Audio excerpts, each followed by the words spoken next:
in civics we'll see our first lesson state government. ஓகேவா? So இந்த லெசனில் நம்ம ஸ்டேட் கவர்மெண்ட் பற்றி தான் பார்க்க போகிறோம்.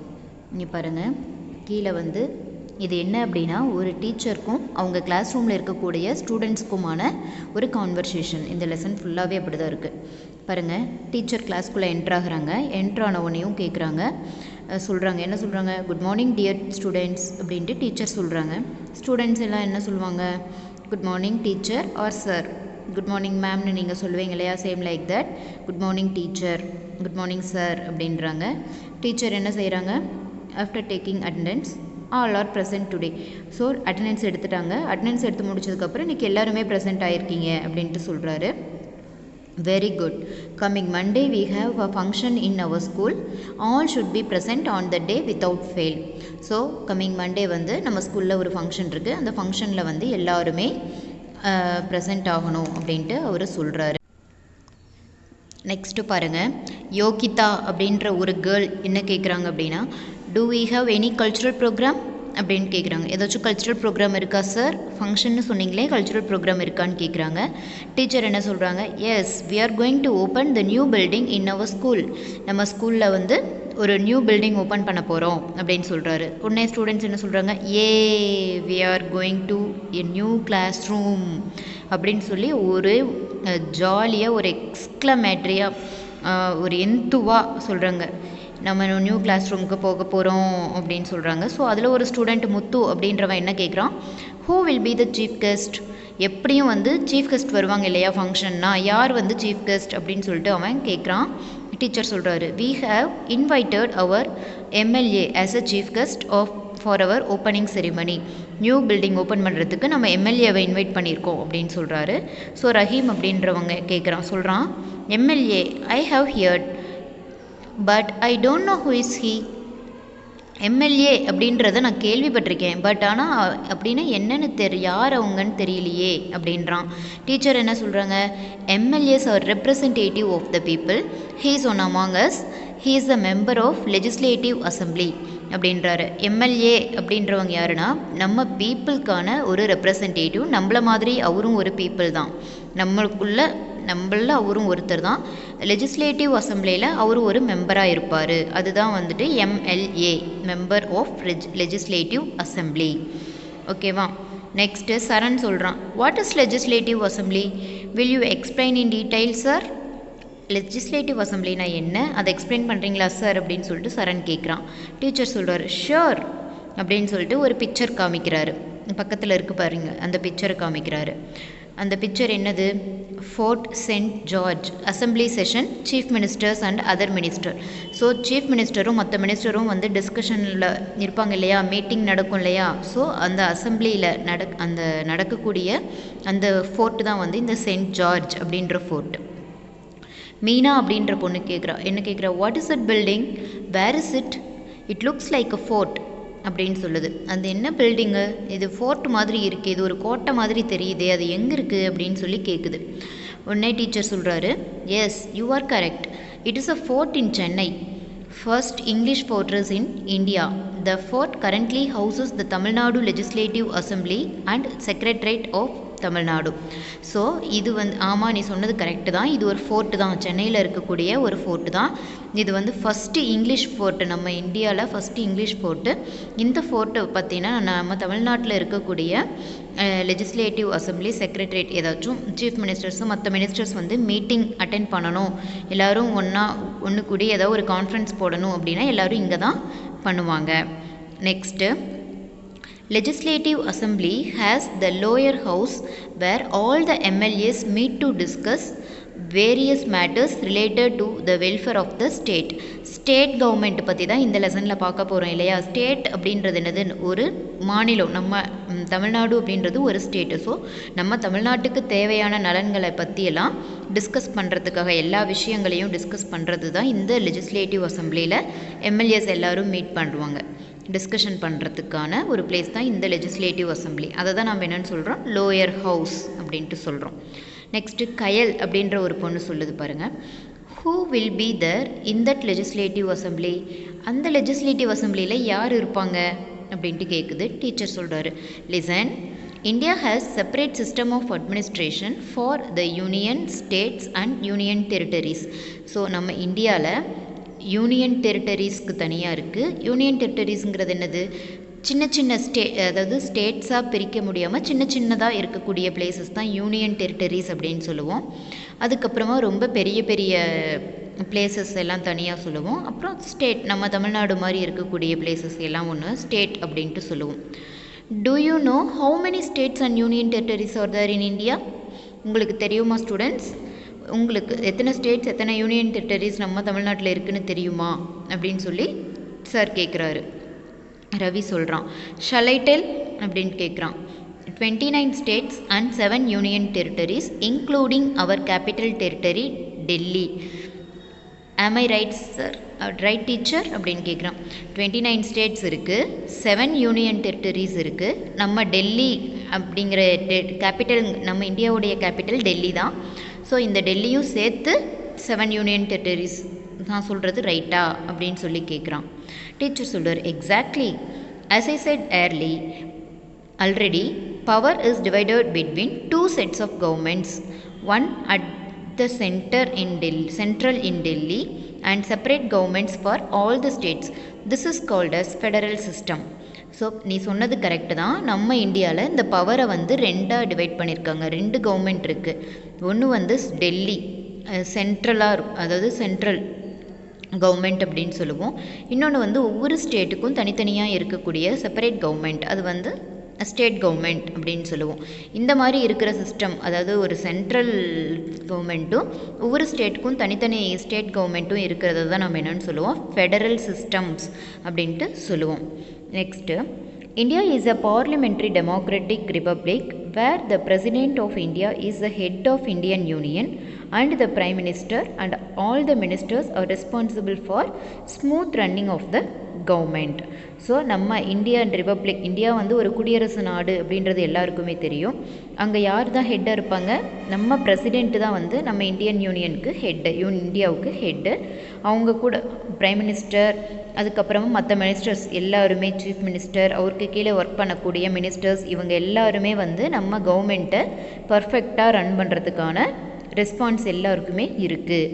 இந்த கவர்மெண்ட்டை தான் நம்ம என்னென்னு சொல்லுவோம் அப்படின்னா சென்ட்ரல் கவர்மெண்ட் அப்படின்ட்டு சொல்லுவோம். என்னது, சென்ட்ரல் கவர்மெண்ட். நெக்ஸ்ட்டு இந்த பிக்சர் பாருங்கள், இதுதான் வந்து இந்தியன் பார்லிமெண்ட். சரியா? நெக்ஸ்ட்டு நிலா என்ன சொல்கிறா, do we have a separate government for states? நம்ம ஸ்டேட்ஸ்க்கும் செப்பரேட் கவர்மெண்ட் இருக்கா அப்படின்னு கேட்குறாங்க. டீச்சர் சொல்கிறார், yes, all the states and union territories have separate government to run its own administration. So அவங்கவுங்க நிர்வாகத்தை வந்து நிர்வகிக்கிறதுக்காகவே ஒவ்வொரு ஸ்டேட்க்கும் தனித்தனியாக கவர்மெண்ட் இருக்குது. Governor, chief minister and all the ministers constitute the government. ஒவ்வொரு ஸ்டேட்டுக்கும் யாரெல்லாம் இருப்பாங்களாம், கவர்னர், சீஃப் மினிஸ்டர், அப்புறமா finance minister, education minister, home மினிஸ்டர்னு இருக்காங்க இல்லையா.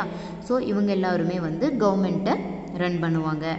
த member of the parliament is called MP. ஓகேவா? பார்லிமெண்ட்டில் இருக்கக்கூடிய மெம்பர்ஸை வந்து என்னென்னு சொல்லுவாங்க, எம்பி அப்படின்னு சொல்லுவாங்க ஷார்ட்டாக. லெஜிஸ்லேட்டிவ் அசம்பிளியில் இருக்கக்கூடிய மெம்பர்ஸ் என்னென்னு சொல்லுவாங்க, எம்எல்ஏ அப்படின்ட்டு சொல்லுவாங்க. Both the central and state government works according to our constitution. Constitution அப்படின்றது என்னது, ரிட்டனாக, அதாவது எழுதி வச்சிருக்கிற லா. நம்ம வந்து எப்படி நம்ம கவர்மெண்ட்டை ரன் பண்ணணும், எப்படியெல்லாம் பண்ண போகிறோம் அப்படிங்கிற பிளானை எழுதி வச்சுருப்போம். ரூல்ஸ் அண்ட் ரெகுலேஷன்ஸ் எழுதி வச்சுருக்கிறது தான் கான்ஸ்டியூஷன். அந்த கான்ஸ்டியூஷனுக்கு ஏற்ற மாதிரி தான் இந்த central and state government run ஆகும் அப்படின்னு டீச்சர் சொல்கிறாரு. உடனே ஒரு ஸ்டூடெண்ட் ஜான் அப்படின்றவன் கேட்குறான், oh, is MLA going to inaugurate the function? Who appoints him அப்படின்னு கேட்குறான். ஓ, இவ்வளோ விஷயம் இருக்கா, எம்எல்ஏ தான் நம்ம ஃபங்க்ஷனுக்கு வர போகிறாங்களா, அவர் தான் வந்து நம்ம ஃபங்க்ஷனை துவக்கி வைக்க போகிறாரா, யார் அவங்கள அப்பாயிண்ட் பண்ணுவாங்க அப்படின்னு சொல்லி கேட்குறான். டீச்சர் சொல்கிறார், no my child, MLAs are not appointed, they are elected by the people through general election. So அவர் என்ன சொல்கிறாரு, எம்எல்ஏவை வந்து தனியாக எந்த மினிஸ்டரும் அப்பாயிண்ட் பண்ண மாட்டாங்க, அவரும் வந்து நம்மளில் ஒருத்தர் தான், பீப்புளால் மட்டும்தான் எலெக்ட் பண்ண முடியும் எலெக்ஷன் மூலயமா. In the previous lesson, we have studied about the political parties. நம்ம படிச்சிருப்போம், உங்களுக்கும் தெரியும். போன டேர்மில் பொலிட்டிக்கல் பார்ட்டிஸ் அப்படின்னு சொல்லிட்டு ஒரு லெசன் படித்தோம். அதில் என்ன சிஸ்டம்ஸ் இருக்குது, இந்தியாவில் என்ன சிஸ்டம் ஃபாலோ பண்ணுறோம், இது எல்லாமே படித்தோம். ஓகேவா? Do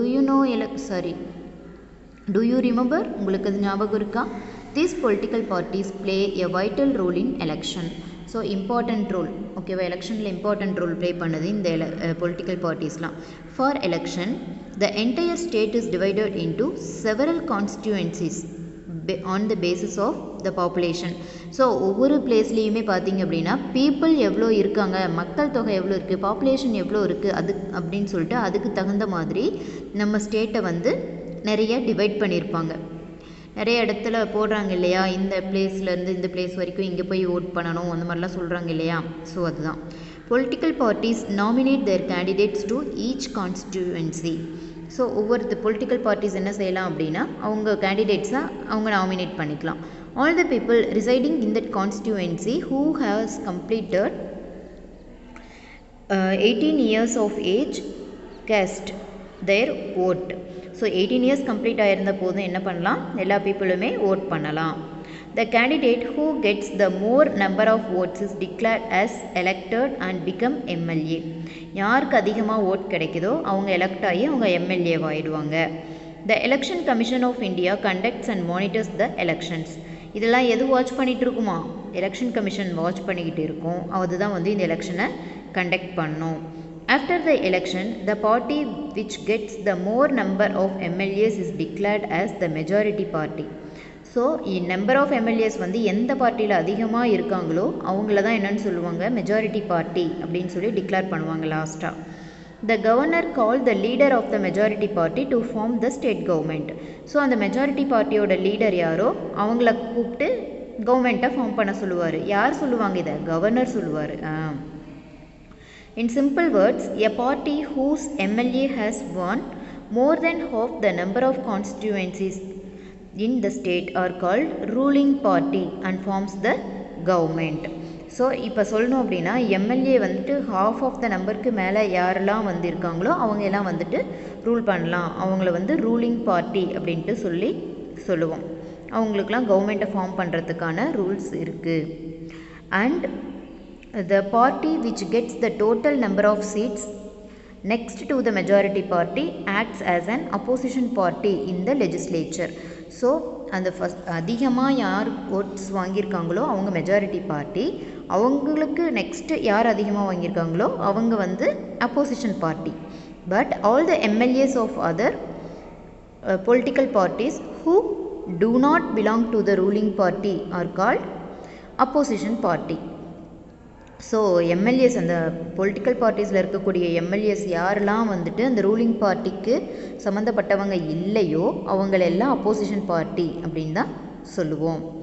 it's very interesting to hear who are all included in the state government அப்படின்னு சொல்லி ஷாம்னி ஒரு பொண்ணு கேட்குது. ரொம்ப நல்லா இருக்குது, கேட்குறதுக்கு ரொம்ப இன்ட்ரெஸ்டிங்காக இருக்குது சார். ஸ்டேட் கவர்மெண்ட்டில் யாரெல்லாம் இருப்பாங்க, யாரெல்லாம் சொல்லுவாங்க அப்படின்னு சொல்லி கேட்குது. அப்புறம் டீச்சர் சொல்கிறாரு, the governor, the chief minister, council of ministers, இவங்க எல்லாம் ஸ்டேட் கவர்மெண்ட்டில் இருப்பாங்க. The government is appointed by the president governor is appointed by the president of India for the terms of 5 years. So president தான் என்ன பண்ணுவார், நம்ம இந்தியாவுக்கு governor appoint பண்ணுவார். அந்த கவர்னர் பார்த்திங்கன்னா 5 year பீரியடில் தான் அப்பாயிண்ட் பண்ணுவாங்க. The leader of the majority party is appointed as the chief minister by the governor. அப்புறம் மெஜாரிட்டி பார்ட்டியோட லீடரை தான் யார் அப்பாயிண்ட் பண்ணுவாங்க, சீஃப் மினிஸ்டராக அப்பாயிண்ட் பண்ணுவாங்க. இது எல்லாத்தையும் அப்பாயிண்ட் பண்ணுறது யார், governor. The chief minister in consultation with the governor constitutes a cabinet which includes the member of his party as ministers. So இந்த சீஃப் மினிஸ்டர் என்ன பண்ணுவார், அந்த கவர்னரோட கன்சல்ட் பண்ணி அவர் கூட இந்த ஃபினான்ஸ் மினிஸ்டர், ஹோம் மினிஸ்டர் இது எல்லாம் இருக்காங்க இல்லையா, ஸோ இந்த மினிஸ்டர்ஸையும் அவர் தான் கான்ஸ்டியூட் பண்ணுவாங்க. அவங்களும் எத்தனை இயர்ஸ் இருக்கலாம், 5 years பிளானில் 5 years இருக்கணும். ஓகே, நெக்ஸ்ட்டு லயா சொல்கிறா, teacher shall I become the governor or chief minister அப்படின்னு சொல்லி கேட்குது லயா. நான் சீஃப் மினிஸ்டராக இல்லை கவர்னராக ஆகலாமா அப்படின்னு சொல்லி கேட்குது. Why not my child, that is very simple. ஏன் முடியாது, அது ரொம்ப சிம்பிள். ஓகேவா. To become a governor, governor ஆகிறதுக்கு என்ன செய்யணும் அப்படின்னு சொல்லிட்டு டீச்சர் சொல்கிறாரு. To become a governor, you should be the citizen of India and should have completed 35 years of age and should have sound mind and should not hold any public office of profit. So அவர் என்ன சொல்கிறாரு, இது ரொம்ப simple, நீ வந்து இதுக்கெலாம் என்ன படிச்சிருக்கணுன்றதெல்லாம் அவசியமே இல்லை, அது நான் சொல்கிறேன். அவங்க என்ன சொல்கிறாங்க, நீ வந்து இந்தியா நம்ம சிட்டிசன் ஆஃப் இந்தியாவாக இருக்கணும், இந்தியாவிலேயே பிறந்திருக்கணும், அதுக்கப்புறம் 35 இயர்ஸ் கம்ப்ளீட் ஆகிருக்கணும், அப்புறம் வந்து உனக்கு அரசியலை பற்றி நிறைய தெரிஞ்சிருக்கணும். ஸோ மைண்டு வந்து ரொம்ப ப்ராடாக எல்லாத்த பற்றியும் தெரிஞ்சு எப்படி எந்த டைமில் எந்த சுச்சுவேஷனில் எப்படி முடிவெடுக்கணும் அந்த மாதிரியான மைண்டு, சவுண்ட் மைண்ட் இருந்தால் போதும். அதுக்கப்புறம் வந்துட்டு எந்த பப்ளிக் ஆஃபீஸையும் வந்துட்டு ப்ராஃபிட்டுக்காக எடுத்துக்கக்கூடாது. To become a chief minister, you should have completed 25 years of age and should be an MLA or in case of MLC should have completed 30 years of age. So நீ chief minister ஆகணும் அப்படின்னா 25 years complete ஆகிருக்கணும், அது இல்லாமல் வந்து ஒரு எம்எல்ஏவாக இருக்கணும். ஓகேவா. அதுக்கப்புறம் வந்துட்டு கவுன்சில் மெம்பராக இருந்ததுன்னா 30 இயர்ஸ் கம்ப்ளீட் ஆகிருக்கணும். அப்புறம் who is an MLC? I never heard. MLCனா என்னது, எம்எல்ஏ இப்போ தான் சொன்னோம், எம்எல்சினா என்னது நான் கேட்டதே இல்லையே அப்படின்னு ஆர்யா அப்படின்றவன் சொல்கிறான். ஸோ டீச்சர் சொல்கிறாரு, usually a state legislature has 2 houses. இந்த ஸ்டேட்லேயும் 2 ஹவுசஸ் இருக்குது.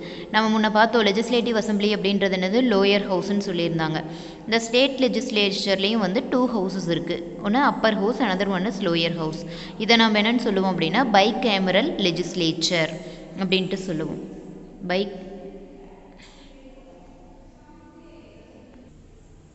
நெக்ஸ்ட்டு பாருங்கள், Appar house is called legislative council. மேலே இருக்கும் அப்பர் ஹவுஸ் என்னன்னு சொல்லுவோம், லெஜிஸ்லேட்டிவ் கவுன்சில்னு சொல்லுவோம்.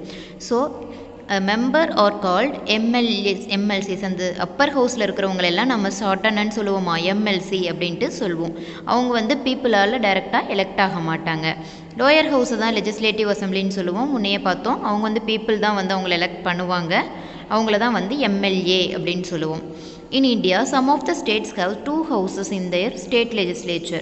But in Tamil Nadu, we have lower house only. This is called unicameral legislature.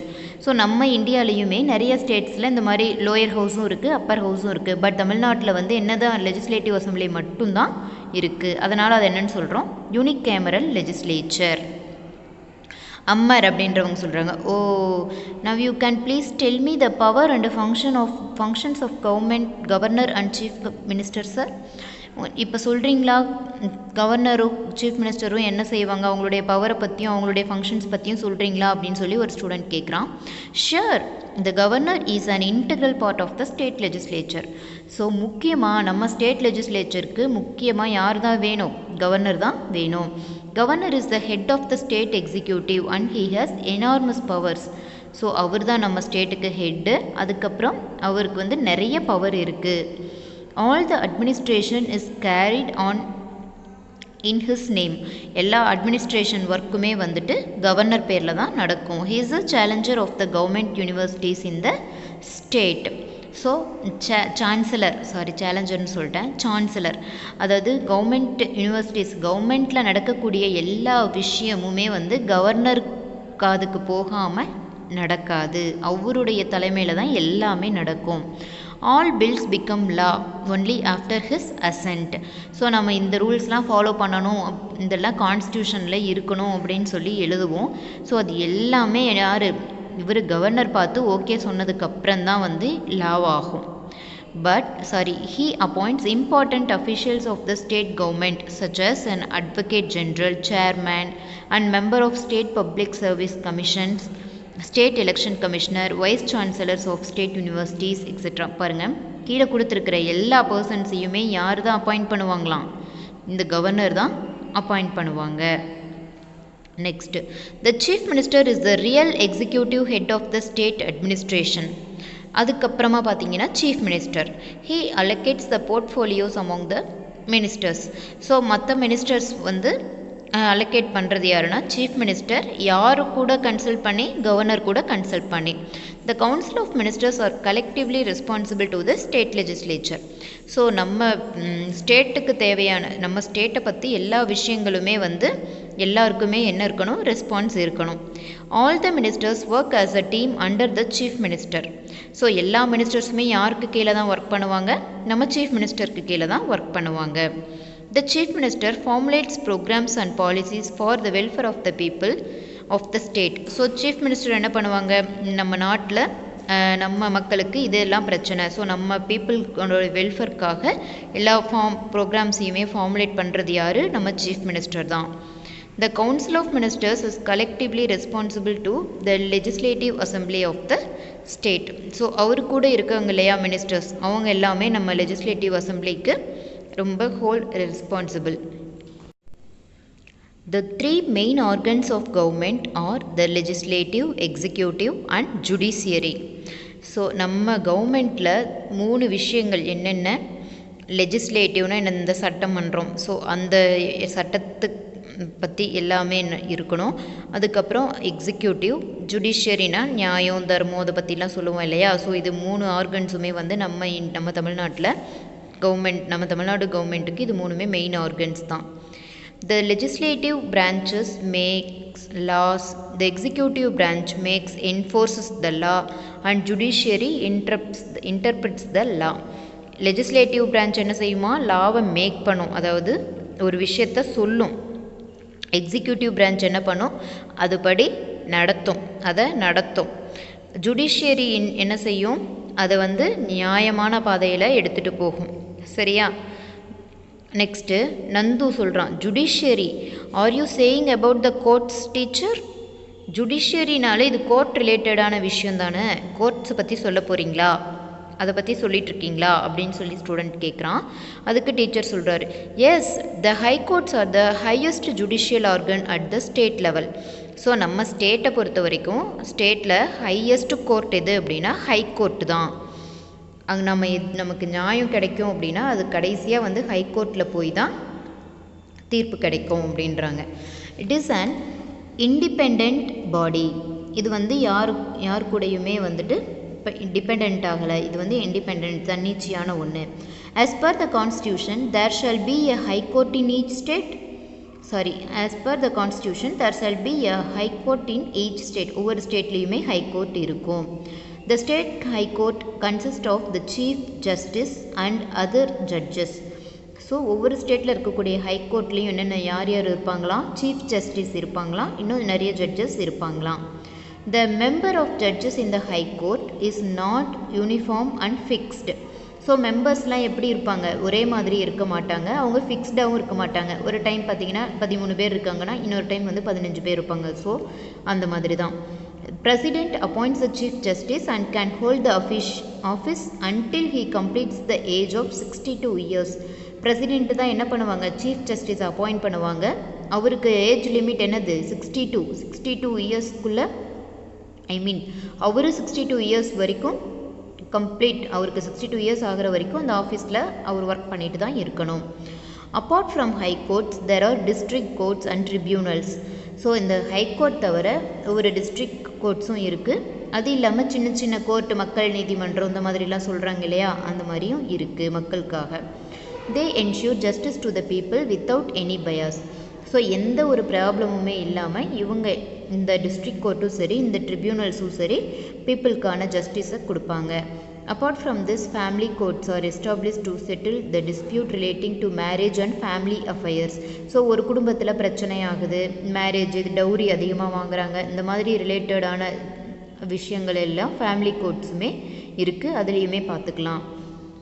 Lok அடாலட் அப்படிங்கிறது தான் வந்து பீப்புளோடைய கோர்ட்டு. தமிழில் சொல்லுவாங்க சபா மண்டபமாக இது சம்திங், லோக் அடாலட் ஒன்று இருக்குது. ஓகேவா? Also established by the government to settle dispute through conciliation and compromise. So இந்த மாதிரி பிரச்சனைகள் எல்லாம் பார்த்திங்க அப்படின்னா இயர்லி ஒன்ஸ் ஏதோ ஒரு பிளேஸ்க்கு என்னமோ கிராம சபையோ சம்திங் அந்த மாதிரி இவங்க போடுவாங்க.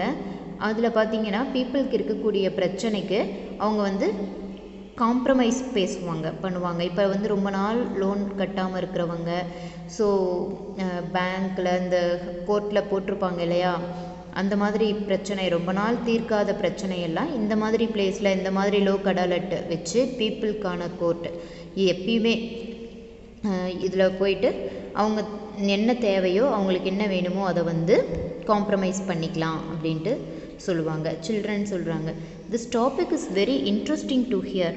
Thank you very much teacher. இது ரொம்ப இன்ட்ரெஸ்டிங்காக இருந்தது, ரொம்ப நல்லா இருந்தது, தேங்க்யூ அப்படின்னு சொல்கிறாங்க. டீச்சரும் சொல்கிறாரு thank you. A cultural programme is being allotted to our class for the inaugural function. So let's think we have to practise and perform well. அவர் என்ன சொல்கிறாரு, கல்ச்சுரல் ப்ரோக்ராம் வந்து நம்ம கிளாஸ் ரூமுக்கும் அலாட் பண்ணுவாங்க. ஸோ நம்ம வந்து திங்க் பண்ணலாம், எப்படி நம்ம பெர்ஃபார்ம் பண்ணலான்னு சொல்லிட்டு திங்க் பண்ணலாம். நம்ம நல்லா பெர்ஃபார்ம் பண்ணணும், ப்ராக்டிஸ் பண்ணி நல்லா பெர்ஃபார்ம் பண்ணணும் அப்படின்னு சொல்கிறாரு. அவ்வளோதான். That's all students. Remaining things will see in next class. Thank you.